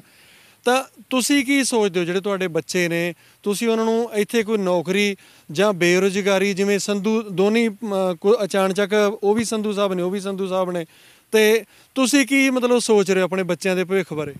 ਸਾਡੇ ਕਿਰਾਣੇ ਦੀਆਂ ਦੁਕਾਨਾਂ ਵੀ ਨਹੀਂ 3। ਅੱਛਾ। ਖੇਤੀ ਵੀ ਅਸੀਂ ਕਰਦੇ ਆਂਗੇ, ਠੇਕੇ ਤੇ ਵੀ ਹੈਗੇ ਨੇ 40-45 ਕਿੱਲੇ ਜੀ। ਅੱਛਾ। ਪਰ ਸਾਡੇ ਬੱਚੇ ਕਹਿੰਦੇ ਬਾਹਰ ਜਾਣਾ ਜੀ ਅਸੀਂ ਨੇ। ਅੱਛਾ। ਵੀ ਉਰੇ ਦਾ ਸਿਸਟਮ ਦੇਖ ਕੇ ਵੀ ਨੌਕਰੀ ਨਹੀਂ ਮਿਲਦੀ, ਜੇ ਮਿਲਦੀ ਆ ਤਾਂ ਪੈਸੇ ਲਾ ਕੇ ਮਿਲਦੀ ਹੈ ਜੀ, ਵੀ ਬਿਨਾਂ ਪੈਸੇ ਤੇ ਨੌਕਰੀ, ਚੰਗੀ ਨੌਕਰੀ ਨਹੀਂ ਮਿਲਦੀ ਉਰੇ। ਵੀ ਭ੍ਰਿਸ਼ਟਾਚਾਰ ਨੇ ਖਤਮ ਕਰ ਰੱਖਿਆ ਸਾਡਾ ਮੁਲਕ, ਇਹ ਕਾਰਨ ਕਰਕੇ ਜੀ ਵੀ ਸਾਡੇ ਕਰਦੇ ਨੇ। ਰਣਜੀਤ ਸਿੰਘ, ਜਿਹੜੇ ਬੱਚੇ ਨੂੰ ਤੁਸੀਂ ਭੇਜੋਗੇ ਉਹਦਾ ਪੱਕਾ ਮੰਨ ਕੇ ਚੱਲੋ ਜਿਹੜਾ ਖਰਚਾ ਹੈ, ਬੇਸ਼ੱਕ ਕਹਿਣ ਸੁਣਨ ਦੇ ਵਿੱਚ 18-20 ਲੱਖ ਆਉਂਦਾ ਹੈ, ਉਹ 30 ਲੱਖ ਨੂੰ ਬੱਚਾ ਚਲਾ ਜਾਂਦਾ ਹੈ। ਜਿਹੜਾ ਇੱਥੇ ਬਿਹਾਰੀ ਹੈ ਜਾਂ ਕਿਸੇ ਵੀ ਸਟੇਟ ਤੋਂ ਆਇਆ ਮਜ਼ਦੂਰ, ਉਹ ਇੱਥੇ ਆਪਣੇ ਇੱਕ ਜੂਸ ਦੀ ਜਾਂ ਕੋਈ ਰੇਹੜੀ ਲਾ ਕੇ ਜਾਂ ਦੁਕਾਨ ਲਾ ਕੇ ਜਾਂ ਇਸ ਦੇ ਨਾਲ ਕਈ ਬਿਜ਼ਨਸ ਕਰ ਰਹੇ ਨੇ, ਕਈ ਲੇਬਰ ਦਾ ਕੰਮ ਕਰ ਰਹੇ ਨੇ ਕਿ 20-20 ਬੰਦੇ ਉਹਨਾਂ ਨੇ ਲੇਬਰ ਦੇ ਰੱਖੇ ਨੇ, ਉਹਨਾਂ ਦੀ ਕਮਾਂਡ ਕਰ ਰਿਹਾ ਬਸ ਵੀ ਮੈਂ ਲੇਬਰ ਨੂੰ ਇੱਧਰ ਭੇਜਣਾ ਇੱਧਰ ਭੇਜਣਾ, ਉਹਦੇ ਤੋਂ ਹੀ ਪੈਸਾ ਬਹੁਤ ਜ਼ਿਆਦਾ ਕਮਾ ਰਹੇ ਨੇ। ਅਸੀਂ ਨਾਲ ਆਪਣਾ 30 ਲੱਖ ਵੀ ਭੇਜਾਂਗੇ, ਆਪਣਾ ਬੱਚਾ ਵੀ। ਉਸ ਤੋਂ ਬਾਅਦ 'ਚ ਜਦੋਂ ਤੁਹਾਡੇ ਬੱਚੇ ਚਲੇ ਗਏ, ਉਹਨਾਂ ਨੇ ਕੰਮਕਾਰ ਕਰਨਾ ਹੈ, ਉਹ PR ਹੋਣਗੇ। ਜਦੋਂ ਤੱਕ ਉਹ PR ਹੋਣਗੇ, ਇਹ ਸਾਫ਼ ਹੈ ਰਣਜੀਤ ਸਿੰਘ ਦੀ ਇਹ ਉਮਰ ਤਾਂ ਹੋਣੀ ਨਹੀਂ, ਜਵਾਨੀ ਤਾਂ ਹੋਣੀ ਨਹੀਂ, ਉਦੋਂ ਤੱਕ ਆਪਾਂ ਬਜ਼ੁਰਗ ਹੋ ਜਾਵਾਂਗੇ। ਉਸ ਬੁਢਾਪੇ ਦੇ ਵਿੱਚ ਕਹਿੰਦੇ ਨੇ ਜਾ ਕੇ ਉੱਥੇ ਫਿਰ ਮਾਪਿਆਂ ਨੂੰ ਵੀ ਸੱਦ ਕੇ ਬੱਚੇ ਮਜਬੂਰੀ ਵਾਸਤੇ, ਕਿਉਂਕਿ ਉਹਨਾਂ ਦੀ ਮਜਬੂਰੀ ਹੁੰਦੀ ਹੈ, ਉਹ ਉੱਥੇ ਕੰਮ ਕਰਾਉਂਦੇ ਨੇ, ਜਿਹੜੀ ਉੱਥੋਂ ਦੀ ਸਰਕਾਰ ਹੈ ਕੋਈ ਕੰਮ ਦੇ ਦਿੰਦੀ ਹੈ, ਜਾਂ ਉੱਥੋਂ ਦੇ ਕਿਸਾਨ ਨੇ ਚਾਹੇ ਉਦਯੋਗਪਤੀ ਨੇ, ਜਿਹੜੇ ਵੀ ਨੇ, ਜਿਹੜੇ ਅਦਾਰੇ ਕੰਮ ਦੇ ਸਕਦੇ ਨੇ ਉਹ ਦਿੰਦੇ ਨੇ। ਅਤੇ ਮੁੱਖ ਤੌਰ 'ਤੇ ਬੇਰੀਆਂ ਦੇ ਬੇਰ ਤੋੜਨੇ, ਫਿਰ ਤੁਸੀਂ ਬਜ਼ੁਰਗ ਹੋ ਕੇ ਉੱਥੇ ਆ ਕੇ ਬੇਰੀਆਂ ਦੇ ਬੇਰ ਤੋੜੋਗੇ, ਅਤੇ ਇਹ ਕੀ ਮਤਲਬ ਇਸ ਦੇ ਬਾਰੇ ਤੁਹਾਡਾ ਕੀ ਵਿਚਾਰ ਹੈ? ਮੈਂ ਤਾਂ ਉਰੇ ਰਹੂੰਗਾ ਜੀ, ਆਪਣੇ ਦਿਨ ਕੋਈ ਸਲਾਹ ਹੀ ਜਾਣ ਦੀ ਨਹੀਂ। ਜਦੋਂ ਸਾਰੇ ਤੁਰ ਗਏ ਉੱਥੇ, ਫਿਰ ਤੁਸੀਂ ਇਕੱਲੇ ਕਿਵੇਂ ਇੱਥੇ ਰਹਿ ਕੇ ਕਰੋਗੇ? ਫਿਰ ਦੇਖੀਏ ਤਾਂ ਐਂਡ ਆਊਗਾ। ਜਿਹੜੀ ਇਹ ਜ਼ਮੀਨ ਹੈ ਜਿਹਦੇ 'ਚ ਆਪਾਂ ਖੜੇ ਹਾਂ, ਤੁਹਾਡੇ ਬਾਬੇ ਦਾਦਿਆਂ ਨੇ ਪੜਦਾਦਿਆਂ ਨੇ ਇੱਥੇ ਉਦੋਂ ਪਹਿਲਾਂ ਜੰਗਲ ਬੇਲੇ ਹੀ ਸਨ, ਉਹਨਾਂ ਨੇ ਕਿੰਨੀ ਕੁ ਮਿਹਨਤ ਕਰਕੇ ਸ਼ਿੰਗਾਰੀ ਹੈ, ਤਿਆਰ ਕਰੀ ਹੈ, ਜਿੱਥੇ ਤੁਸੀਂ ਹੁਣ ਪਹੁੰਚੇ ਹੋ ਅੱਜ। ਇੱਥੋਂ ਤੱਕ ਕਿ ਸਮਝੋ ਇੱਕ ਮਾਣ ਵਾਲੀ ਗੱਲ ਕਹਿ ਸਕਦੇ ਹਾਂ, ਤੁਹਾਡੀ ਮਿਹਨਤ ਦੇ ਕਾਰਨ ਹੈ ਕਿ ਇੱਕ ਤਕੜਾ ਇੱਕ ਬਿਜ਼ਨਸਮੈਨ ਜਿਹੜਾ ਹੈ, ਕਿਉਂਕਿ ਇਹਨਾਂ ਦਾ ਪਿਆਜ਼ਾਂ ਦੇ ਬੀਜਾਂ ਦਾ ਇਹ ਫਰਮ ਹੈ ਇੱਕ ਤਕੜੀ, ਇਹ ਵੀ ਇੱਕ ਤਕੜੇ ਚਲੋ ਕਹਿ ਸਕਦੇ ਹਾਂ, ਉਹ ਬੰਦੇ ਵੀ ਤੁਹਾਡੇ ਖੇਤ ਤੱਕ, ਤੁਹਾਡੇ ਇਹਨਾਂ ਤੱਕ ਪਹੁੰਚੇ ਨੇ। ਇਹਦੇ ਪਿੱਛੇ ਨਹੀਂ ਸਮਝ ਰਹੇ ਵੀ ਉਹਨਾਂ ਦਾ ਵੱਡੇ ਵਡੇਰਿਆਂ ਦੀਆਂ ਤੁਹਾਡੀਆਂ ਮਿਹਨਤਾਂ ਨੇ। ਮੈਂ ਤਾਂ ਸਾਡੇ ਐਂ ਲਾ ਲਓ ਜੀ 1 ਰੁਪਏ ਜ਼ਮੀਨ ਚੱਕੀ ਹੋਈ ਹੈ ਬਜ਼ੁਰਗਾਂ ਦੀ, ਵੱਧ ਨਹੀਂ ਲਈ, ਥੋੜ੍ਹੀ ਲਈ ਹੈ, ਵਧੀਆ ਜ਼ਮੀਨ ਲਈ ਹੋਈ ਹੈਗੀ। ਅੱਛਾ। ਪਰ ਫਿਰ ਵੀ ਜੀ ਪਤਾ ਨਹੀਂ ਕੀ ਗੱਲ ਹੈ, ਬੱਚੇ ਬਾਹਰ ਦੀ ਉਹ ਕਰਦੇ ਨੇ ਸਾਰੀ। ਠੀਕ ਹੈ, ਯਾਨੀ ਪਤਾ ਨਹੀਂ ਕੀ ਗੱਲ ਹੈ ਵੀ ਜਿਹੜੀ ਚਾਹਣ ਹੈ ਉਹ ਬੱਚਿਆਂ ਦੀ ਬਾਹਰ ਜਾਣ ਦੀ ਹੈ। ਸੰਧੂ ਸਾਹਿਬ ਕੀ ਇੱਥੇ ਕੀ ਸੋਚਦੇ ਹੋ ਵੀ ਇਹ ਸਹੀ ਨੇ ਆਪਣੀ ਥਾਂ 'ਤੇ? ਇਹ ਜਿਵੇਂ ਇਹ ਨੇ ਇਸ ਤਰ੍ਹਾਂ ਹੀ ਅਸੀਂ ਵੀ ਹੋ ਸਕਦੇ ਹਾਂ, ਹੋਰ ਵੀ ਮਾਪੇ ਨੇਗੇ, ਲੱਖਾਂ ਹੀ ਨੇਗੇ। ਜਿਸ ਤਰ੍ਹਾਂ ਜੀ ਇਹਨਾਂ ਦੇ 3 ਕੰਮ ਚੱਲਦੇ ਨੇ ਤੁੰਗ ਸਾਹਿਬ ਦੇ, ਮੇਰੀ ਪਰਸਨਲ ਅਪੀਲ ਹੈ ਇਹਨਾਂ ਦੇ ਬੱਚਿਆਂ ਨੂੰ ਨਹੀਂ ਜਾਣਾ ਚਾਹੀਦਾ। ਇਹਨਾਂ ਦੇ ਬੜੇ ਛੋਟੀ ਆਪਣੀ ਪ੍ਰਾਪਰਟੀ ਹੈ, ਬੱਚਿਆਂ ਦੀ ਪ੍ਰਾਪਰਟੀ, ਜਿਹਦੇ ਕੋਲ ਇੱਕ ਬੇਟਾ ਹੈ ਜਾਂ ਇੱਕ ਬੇਟਾ ਬੇਟੀ ਨੇ, ਉਹਨਾਂ ਨੂੰ ਬਿਲਕੁਲ ਇਹਨਾਂ ਨੂੰ ਛੱਡ ਕੇ ਨਹੀਂ ਜਾਣਾ ਚਾਹੀਦਾ, ਆਪਣੇ ਮਾਂ-ਬਾਪ ਕੋਲੇ ਰਹਿਣਾ ਚਾਹੀਦਾ ਜੀ। ਕਈ ਵਾਰੀ ਆਪਾਂ ਹਾਲਾਤ ਦੇਖਦੇ ਹਾਂ ਜੀ ਬਾਹਰੋਂ, ਅਸੀਂ ਜੀ ਆਪਣੇ ਮਾਂ-ਬਾਪ ਦਾ ਭੋਗ ਲਾਈਵ ਦੇਖ ਰਹੇ ਹਾਂ, ਲਾਈਵ ਦੇਖਣ ਨਾਲ ਉਹਨੂੰ ਉਹ ਮਿਲ ਜਾਂਦੀ ਹੈ, ਸ਼ਾਂਤੀ ਮਿਲ ਜਾਂਦੀ? ਨਹੀਂ, ਬਿਲਕੁਲ ਨਹੀਂ ਮਿਲਦੀ। ਜਾਂ ਅਸੀਂ ਫਲਾਣੀ ਚੀਜ਼ ਲਾਈਵ ਦੇਖ ਰਹੇ ਹਾਂ, ਮੈਂ ਉਹਨੂੰ ਬਿਲਕੁਲ ਹੀ ਇਗਨੋਰ ਕਰਨਾ ਚਾਹੁੰਦਾ ਕਿ ਨਹੀਂ, ਇਹ ਸਾਰਾ ਕੁਝ ਹੋਣਾ ਚਾਹੀਦਾ, ਸਾਡੇ ਬੱਚਿਆਂ ਨੂੰ ਜਾਣਾ ਨਹੀਂ ਚਾਹੀਦਾ, ਇੱਥੇ ਰਹਿਣਾ ਚਾਹੀਦਾ, ਆਪਦੀ ਮਿੱਟੀ ਨਾਲ ਜੁੜ ਕੇ ਰਹੋ। ਸਾਡੇ ਗੁਰੂਆਂ ਨੇ 10 ਗੁਰੂ ਆ ਸਾਡਿਆਂ ਨੇ, ਸਿੱਖਾਂ ਨੇ ਵਾਰ ਦਿੱਤੇ, ਸਾਡੇ ਸ਼ਹੀਦਾਂ ਨੇ, ਸ਼ਹੀਦ ਭਗਤ ਸਿੰਘ, ਸ਼ਹੀਦ ਊਧਮ ਸਿੰਘ ਨੇ ਆਪਦੀ ਸ਼ਹੀਦੀ ਦਿੱਤੀ ਸਾਨੂੰ ਆਜ਼ਾਦੀ ਵਾਸਤੇ, ਪਰ ਅਸੀਂ ਸਾਰੇ ਬੇਕਾਰ ਕਰੀ ਜਾਂਦੇ ਹਾਂ। ਅਸੀਂ ਜਾ ਕੇ ਜੀ ਗੋਰਿਆਂ ਦੇ ਗੁਲਾਮ ਬਣ ਰਹੇ ਹਾਂ। ਸਾਡਾ ਇੱਕ ਮਿੱਤਰ ਸੀ ਜੀ, ਉਹ ਇਸ ਦੁਨੀਆ ਤੋਂ ਚਲਾ ਗਿਆ, ਉਹਨੇ ਆਪਣੇ ਬੇਟੇ ਨੂੰ ਖਾਸ ਤੌਰ ਤੇ ਕਿਹਾ ਸੀ ਕਿ ਮੈਂ ਤੈਨੂੰ ਅੰਗਰੇਜ਼ਾਂ ਲਈ ਨਹੀਂ ਪੁੱਤਰ, ਆਪਣੇ ਲਈ ਜਨਮੇ। ਇਸ ਕਰਕੇ ਮੇਰਾ ਸਭ ਪੰਜਾਬੀਆਂ ਨੂੰ ਅਪੀਲ ਹੈ ਕਿ ਕੋਈ ਬੱਚੇ ਨੂੰ ਬਾਹਰ ਨਾ ਭੇਜੋ, ਇੱਥੇ ਹੀ ਹੌਲੀ ਹੌਲੀ ਸਾਰਾ ਸਿਸਟਮ ਠੀਕ ਹੋ ਜਾਊਗਾ। ਆਪਾਂ ਸਰਕਾਰਾਂ ਵਧੀਆ ਲਿਆਓ, ਨਾ ਕਿ ਕਿਸੇ ਦੇ ਨਾਅਰੇ ਪਿੱਛੇ ਲੱਗ ਕੇ ਆਪਾਂ ਹੁੱਲੜਬਾਜੀ 'ਚ ਆ ਕੇ ਸਰਕਾਰਾਂ ਨਾ ਬਣਾਓ ਕਿ ਅਸੀਂ ਨਸ਼ਾ ਖਤਮ ਕਰ ਦਾਂਗੇ। ਨਸ਼ਾ ਕੋਈ ਨਹੀਂ ਖਤਮ ਕਰ ਰਿਹਾ, ਤੁਸੀਂ ਸਹੀ ਚੋਣ ਕਰੋ। ਮੈਂ ਕਿਸੇ ਪਾਰਟੀ ਵੱਲੋਂ ਨਹੀਂ ਕਹਿ ਰਿਹਾ, ਕਿਤੇ ਕੋਈ ਇਸ ਗੱਲ ਨੂੰ ਹੋਰ ਤਰੀਕੇ ਨਾਲ ਲਾਵੇ, ਪਰ ਸਹੀ ਚੋਣ ਨਹੀਂ ਸਾਡੇ ਤੋਂ ਹੋ ਰਹੀ। ਪਤਾ ਨਹੀਂ ਕੀ ਗੱਲ ਹੈ, ਅਸੀਂ ਇੱਕ ਹੁੱਲੜਬਾਜੀ 'ਚ ਆ ਜਾਂਦੇ ਹਾਂ, ਕਦੇ ਕਿਸੇ ਨੂੰ ਜਿੱਦਾਂ ਤੇ ਵਿਸ਼ੇਸ਼ ਵਿਅਕਤੀ ਨੂੰ ਚੁਣੋ, ਨਾ ਕਿ ਪਾਰਟੀਆਂ ਨੂੰ ਚੁਣੋ। ਜੀ ਜਿਵੇਂ ਹੁਣ ਮੰਨ ਲਓ ਮੇਰਾ ਬੇਟਾ ਬਾਹਰ ਚਲੇ ਜਾਂਦਾ, ਚਲੋ ਕਿਸੇ ਦਾ ਬੇਟਾ ਇਹਨਾਂ ਦਾ ਜਾ ਰਿਹਾ, ਉਹਨਾਂ ਦਾ ਜਾ ਰਿਹਾ ਹੈਗਾ, ਚਲੋ ਬੇਟਾ ਵਗ ਗਿਆ ਜੀ, ਉਹਨੇ ਇੱਧਰ ਵਿਆਹ ਕਰਾ ਲਿਆ, ਉਹ ਇੱਧਰੋਂ ਵਿਆਹ ਕੇ ਵਗ ਗਿਆ ਪੰਜਾਬ 'ਚ, ਚਲੋ ਵਿਆਹ ਕਰਾ ਲਿਆ, ਉਹਦੇ ਗਾਹਾਂ ਬੱਚੇ ਹੋਣਗੇ। ਪਹਿਲੀ ਗੱਲ ਤਾਂ ਮੇਰੇ ਬੇਟੇ ਨੇ ਮੁੜ ਕੇ ਵੀ ਪੰਜਾਬ 'ਚ ਛੇਤੀ ਆਉਣਾ, ਕੋਈ ਆਉਂਦਾ ਜੀ, ਲੱਖਾਂ 'ਚੋਂ ਕੋਈ ਆਉਂਦਾ ਹੈਗਾ। ਉਸ ਤੋਂ ਬਾਅਦ ਉਹਦੇ ਬੱਚੇ ਨੇ ਤਾਂ ਆਉਣੀ ਨਹੀਂ, ਉਹ ਤਾਂ ਫਿਰ ਪੰਜਾਬ ਨੂੰ ਵੇਚ ਕੇ ਜਾਣਗੇ ਜੀ, ਪੰਜਾਬ ਦੀ ਜ਼ਮੀਨ ਤਾਂ ਵਿਕੂਗੀ ਉਹਦੇ। ਹਾਂ, ਇਹ ਗੱਲ ਤਾਂ ਹੋਣੀ ਹੈ ਜੀ। ਨਹੀਂ, ਉਹ ਵੱਡੇ ਪੱਧਰ ਤੇ ਵਿਕਣੀਆਂ ਸ਼ੁਰੂ ਹੋ ਗਈਆਂ ਨੇ। ਇੱਕ ਗੋਲਡੀ ਜੀ ਤੁਹਾਡੇ ਇੱਥੋਂ ਸੰਗਰੂਰ ਤੋਂ ਹੀ ਨੇ, ਨਸ਼ਾ ਛਡਾਊ ਕੇਂਦਰ ਦੇ ਵਿੱਚ ਮੋਹਨ ਸ਼ਰਮਾ ਜੀ, ਉਹਨਾਂ ਨੇ ਇੰਟਰਵਿਊ ਦੇ ਦੌਰਾਨ ਸਾਨੂੰ ਇੱਕ ਵਾਕਿਆ ਦੱਸਿਆ। ਕਹਿੰਦੇ ਬਿਰਧ ਆਸ਼ਰਮ ਹੈ ਉੱਥੇ, ਬਿਰਧ ਆਸ਼ਰਮ 'ਚ ਇੱਕ ਬਜ਼ੁਰਗ ਮਾਤਾ ਸੀ, ਅਤੇ ਅਸੀਂ ਕਹਿੰਦੇ ਜਦੋਂ ਉਸ ਮਾਤਾ ਜਿਹੜੀ ਹੈ ਉਸ ਤੋਂ ਸਾਰੇ ਉਹਦੇ ਪਰਿਵਾਰ ਬਾਰੇ ਪੁੱਛਿਆ, ਤਾਂ ਉਹ ਕਹਿੰਦੇ ਮੇਰੇ ਸਾਰੇ ਬੱਚੇ ਜਿਹੜੇ ਨੇ ਵਿਦੇਸ਼ ਗਏ ਹੋਏ ਨੇ, ਅਤੇ ਪੁੱਤਰ ਵੀ ਮੇਰਾ ਉੱਥੇ ਹੀ, ਧੀਆਂ ਦੇ ਨਾਲ ਨਾ ਪੁੱਤਰ ਵੀ ਉੱਥੇ ਹੀ ਹੈ।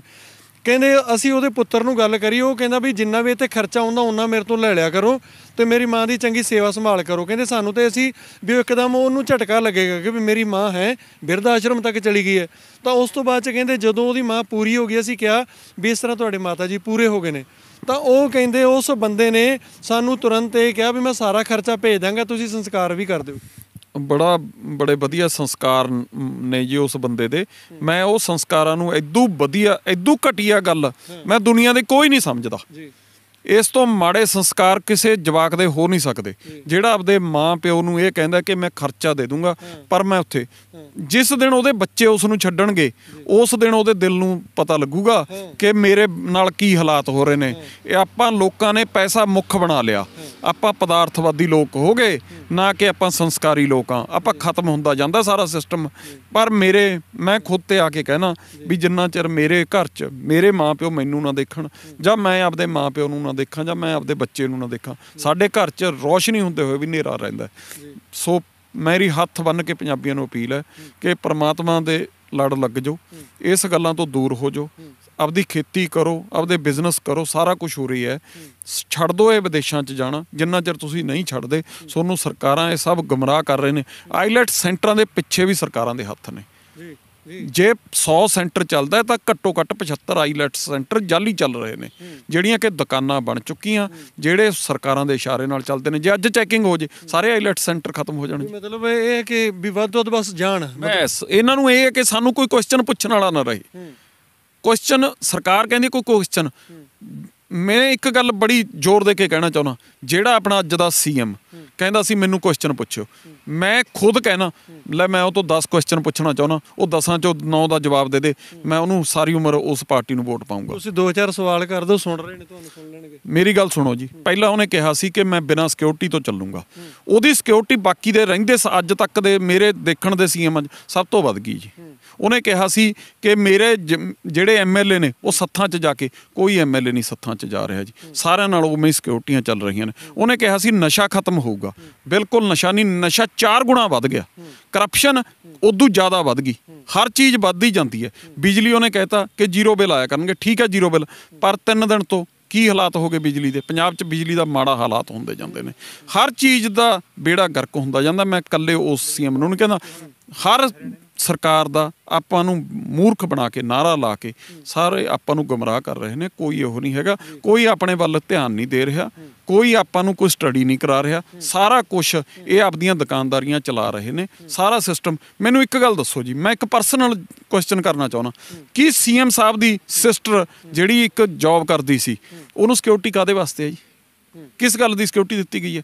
ਕੀ ਖਤਰਾ ਉਹਨੂੰ, ਕਿਹਦੀ ਥ੍ਰੈਟ ਹੈ? ਸਿੱਧੂ ਮੂਸੇਵਾਲਾ ਇੱਕ ਆਪਣਾ ਬੜਾ ਵੱਡਾ ਜਿਹੜਾ ਇੱਕ ਗਾਇਕ ਸੀ, ਜਿਹਤੋਂ ਲੋਕਾਂ ਨੂੰ ਉਹ ਸੀ, ਉਹਨੂੰ ਉਹਦੇ ਹੁਣ ਅੱਜ ਸਿਕਿਉਰਿਟੀ ਦਿੱਤੀ ਜੀ, ਉਦੋਂ ਸਿਕਿਉਰਿਟੀਆਂ ਵਾਪਸ ਲੈ ਲਈਆਂ, ਅਖਬਾਰਾਂ 'ਚ ਦਿੱਤੀਆਂ ਜੀ, ਸਾਰਾ ਖਤਮ ਕਰ ਦਿੱਤਾ ਜੀ। ਕੀ ਹੋ ਗਿਆ? ਕਿੰਨੇ ਉਹ ਸੰਦੀਪ ਨੰਗਲ ਅੰਬੀਆਂ ਜਿਹੜਾ ਮੁੰਡਾ ਸੀ, ਕਿੱਡਾ ਤਕੜਾ ਖਿਡਾਰੀ, ਉਹਦਾ ਪਰਿਵਾਰ ਰੁਲ ਗਿਆ ਜੀ। ਕੀ ਆ ਸਿੱਧੂ ਮੂਸੇਵਾਲੇ ਦੇ ਮਾਂ-ਬਾਪ ਨੂੰ ਜਿਹੜੇ ਉਹ ਨੇ ਉਹਨਾਂ ਨੂੰ ਇਨਸਾਫ ਮਿਲ ਗਿਆ ਜੀ? ਕੁਛ ਨਹੀਂ, ਸਾਰਾ ਖਤਮ ਹੋ ਚੁੱਕਿਆ ਜੀ। ਸਭ ਲੋਕਾਂ ਨੂੰ, ਸਾਨੂੰ ਪੰਜਾਬੀਆਂ ਨੂੰ ਗੁੰਮਰਾਹ ਕੀਤਾ ਜਾਂਦਾ, ਸਭ ਖਤਮ ਹੋ ਚੁੱਕਿਆ ਪੰਜਾਬ 'ਚ। ਤੇ ਸੰਧੂ ਸਾਹਿਬ ਇੱਕ ਹੋਰ ਬੜੀ ਚੀਜ਼ ਵੇਖਣ 'ਚ ਆਉਂਦੀ ਹੈ, ਆਪਣੇ ਜਿਹੜੇ ਪੰਜਾਬੀ ਨੇ, ਚਾਹੇ ਉਹ ਕਿਸੇ ਵੀ ਕੌਮ ਦੇ ਨੇ, ਹਿੰਦੂ ਵੀਰ ਨੇ, ਮੁਸਲਮਾਨ ਨੇ, ਈਸਾਈ ਨੇ, ਸਿੱਖ ਨੇ, ਆਪਣੇ ਤਾਂ ਇੱਕ 2-2 ਬੱਚਿਆਂ ਤੇ ਆ ਗਏ, 2 ਤੋਂ ਵੀ 1 ਤੇ ਆ ਗਏ, ਤੇ 1 ਨੂੰ ਵੀ ਬਾਹਰ ਚਲਾ ਜਾਂਦਾ, ਚਾਹੇ ਧੀ ਹੈ ਪੁੱਤ ਹੈ। ਤੇ ਜਿਹੜੇ ਇੱਥੇ ਦੂਜੀਆਂ ਸਟੇਟਾਂ ਤੋਂ ਮਜ਼ਦੂਰੀ ਕਰਨ ਆਉਂਦੇ ਨੇ ਜਾਂ ਕਿਸੇ ਕੰਮਕਾਰ ਨੂੰ ਆਉਂਦੇ ਨੇ, ਖਾਸ ਕਰਕੇ ਜਿਹੜੇ ਵੀ ਲੋਕ ਆ ਰਹੇ ਨੇ, ਉਹਨਾਂ ਦੇ ਬੱਚੇ ਜਿਹੜੇ ਨੇ 10-10, 12-12, 13 ਤੱਕ ਨੇ, ਹੁਣ ਵੀ ਨੇ। ਪਾਪੂਲੇਸ਼ਨ ਸਮੱਸਿਆ ਨਹੀਂ, ਪਾਪੂਲੇਸ਼ਨ ਸਮੱਸਿਆ ਉਹਨਾਂ ਦੀ ਨਹੀਂ ਹੈਗੀ, ਸਾਡੇ ਤੇ ਹੈਗੀ।